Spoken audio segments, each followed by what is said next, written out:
Week 1 reaction to the Vols 69-3 win over UT Chattanooga, 1-0 in year 4 of the Josh Heupel era. Nico Malava's first ever Week 1 start for the Vols, largest margin of victory in a season opener since 1936.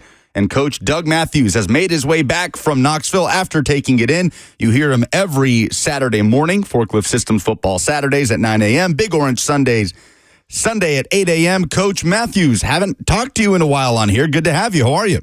Well, it's good to be here, and it was a good weekend for college football. Started, last Thursday, and then worked its way through, and we saw, I thought, a great game last night. But it was a good start all the way around. Good to get the good football season going again. No doubt, Coach. Wall to wall, and it did not disappoint. Tennessee did not disappoint, doing what they needed to do, right, against an opponent like Chattanooga. Did you feel like you saw everything you needed to see Saturday at Neyland Stadium? Really did. Going in for the Sunday show in particular, you always do a few things of what you would like to see, what you would expect to see, and certainly in a season opener. This is a team that returns a lot of veterans, particularly in the two lines of scrimmage, but they also have some young guys, especially the one at quarterback. But it was a good, clean game, as Coach Heupel likes to say. One where not a lot of mistakes. I thought, really, that Chattanooga played about as well as they could play. It was just a talent discrepancy there, but it was a good game all around, and not only Tennessee, but I think Chattanooga will get something out of that game anyway. You're not going to forget the score, but as a coach, you look at what happened with your players on the field, and they did some good things. But Tennessee, it was a good opening week. I think it was exactly what Coach Heupel wanted to see. I believe, and I could have miscounted one or two, they played 94 or 5 players. Got a lot of younger players that are going to have to be involved in the rotation as they go through this season. They got them a lot of playing time, and of course they're big time players, especially at the skill positions. Lucas really stood out. Tennessee is going to have 5 or 6 guys on offense that they're going to get the ball to in the big ball games, and kind of starting with Brew McCoy.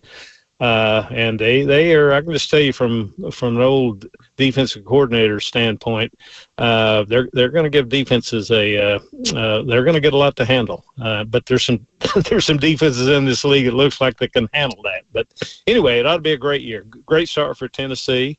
Great start for Vanderbilt. And I thought overall a great start for the Southeastern Conference. A lot of SEC teams putting up points, Coach, 60, 70 points. Arkansas, Auburn, Alabama, Ole Miss, Tennessee, of course.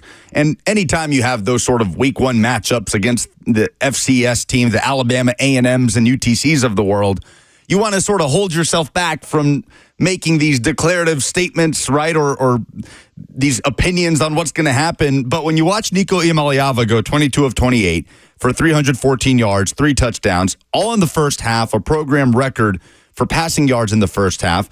Obviously, it's hard for Tennessee fans not to get excited, Coach, because it wasn't something you really got to see at any point last season. And no disrespect to Joe Milton, but just the state that the offense was in last year compared to this year, the depth that's around Nico.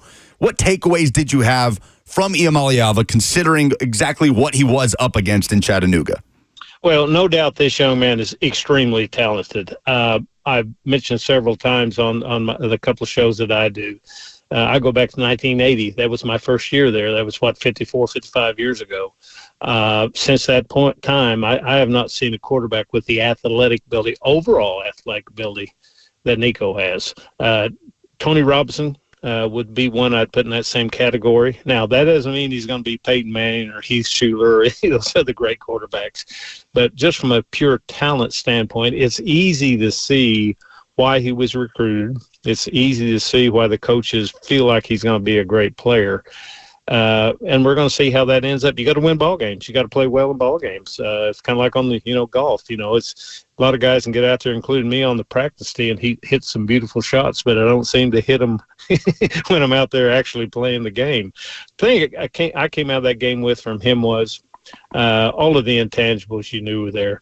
But I was particularly impressed in this game, Lucas, with his deep passing game. I mean, he only had one that you might say was a little overthrown, And I think some of that was the fact that the receiver stumbled just a little bit. But if he has that touch, and he does, I was fortunate enough to watch a couple of practices in the scrimmage and kind of watch him.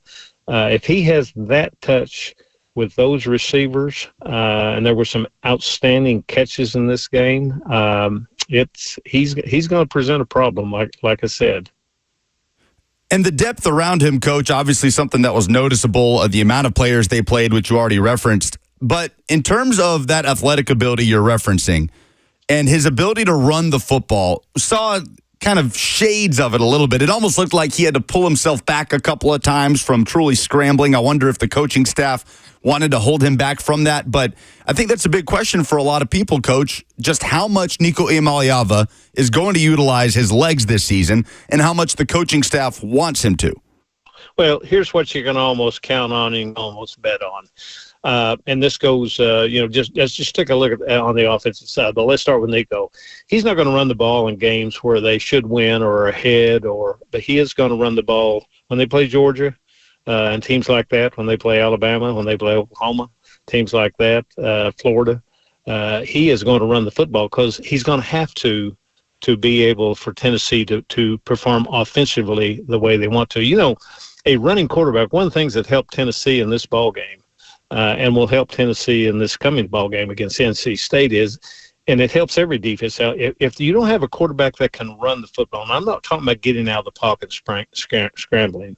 I'm talking about on some of those zone reads, they actually do have a read.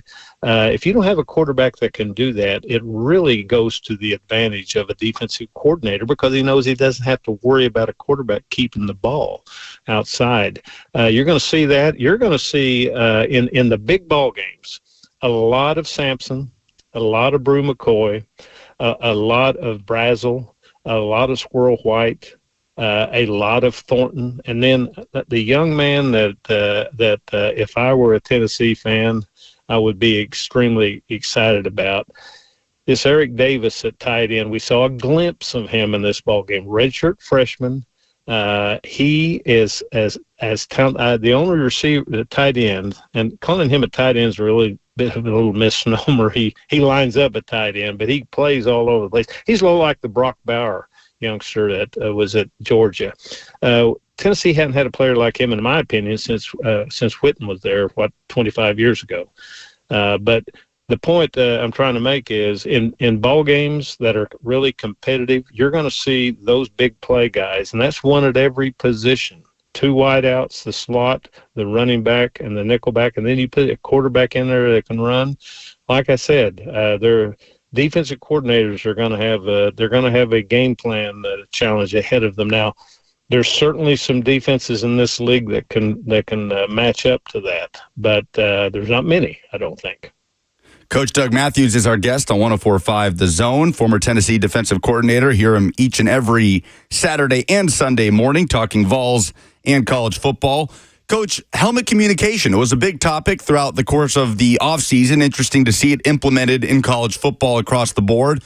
How do you think Tennessee handled that with Nico? Are they kind of trying to find a balance in terms of keeping that tempo on the offense and trying to mix in that communication? How do you think they went about that in week 1?